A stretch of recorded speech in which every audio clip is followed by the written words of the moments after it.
Hello and welcome to another episode of Weird News and Wacky History, a look behind the scenes of what's been happening through the years. I'm your host, Pastor Roland Moss, that old history dude. War is never fun, but sometimes fighting can take a decidedly strange turn, as we'll discover today in Odd Battles.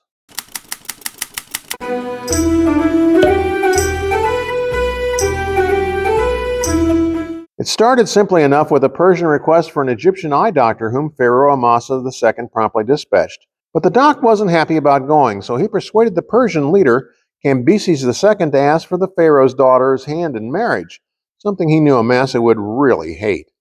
Instead, Amasa pulled a switcheroo.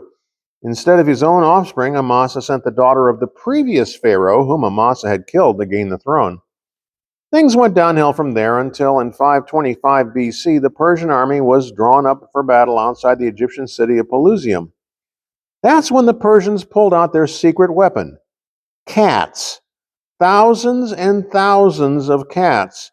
Egyptians worshipped felines, and any Egyptian convicted of killing a cat faced execution.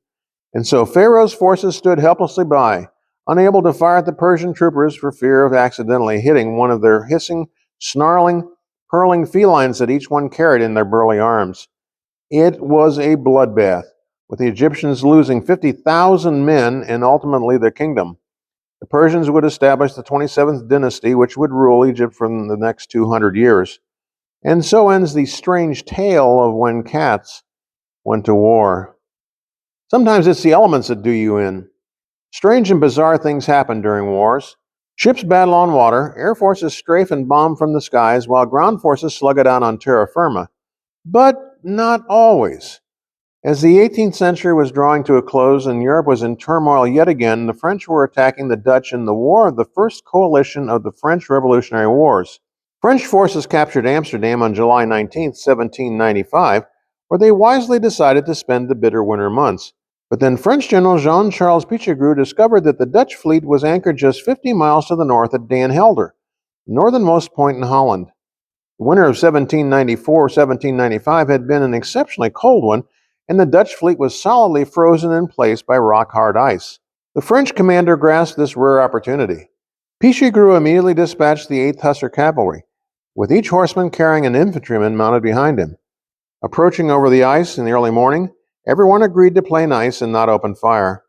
Without a single shot, the French captured the entire fleet of 14 Dutch warships, several merchantmen, 850 naval guns, all the crews, and even a very disgusted admiral.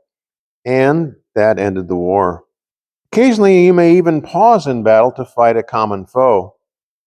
Much has been recorded about the 1914 Christmas ceasefire during World War I, when Axis troops and allies alike came out of their trenches to celebrate, even if so ever briefly, for the holiday season.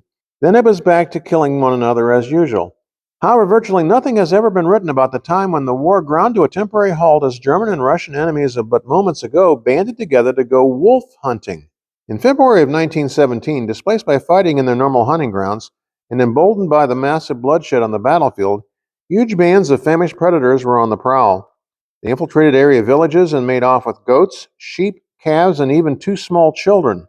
A 1917 New York Times article reported that poison, rifle fire, hand grenades, and even machine guns were successively tried in attempts to eradicate the nuisance, but all to no avail.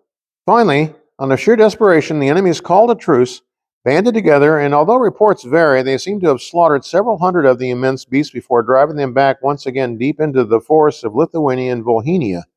Then it was back once again to the business of slaughtering human beings. And doggone it, sometimes battles even pause for a good old-fashioned bare-knuckled fist fight. The Civil War resumed in the spring of 1864 with a May 5th through 7th battle in the ratty scrub and dense undergrowth of the Virginia wilderness. Amid the smoky chaos, John Worsham of the 21st Virginia Infantry witnessed a bizarre turn of events in one corner of the battleground. A gully ran across an open area known as Saunders Field, and a few Yankees had taken cover in the ravine. When the Rebs overran the position, they ordered out the Union prisoners. All emerged except one who hid himself. When the battle shifted and the Confederates fell back, one Johnny Reb got left behind in the gully. Well, it wasn't long before the two enemies discovered each other and insults started flying. When name-calling wasn't enough, the two decided to duke it out right there in the middle of the hotly contested road. Seeing what was happening, both sides stopped shooting to watch the slugfest. Worsham writes, "The Johnnies soon had the Yank down. The Yanks surrendered and both quietly rolled into the gully. Here they remained until nightfall, when the Johnny brought the Yankee into our lines. In the meantime, the disappearance of the two men into the gully was the signal for the resumption of firing. Such is war." That's about all the time we have for this edition of Weird News and Wacky History, a look behind the scenes of what's been happening through the years. I'm your host, Pastor Roland Moss, author, historian, and speaker, wishing that all of your history may be definitely weird.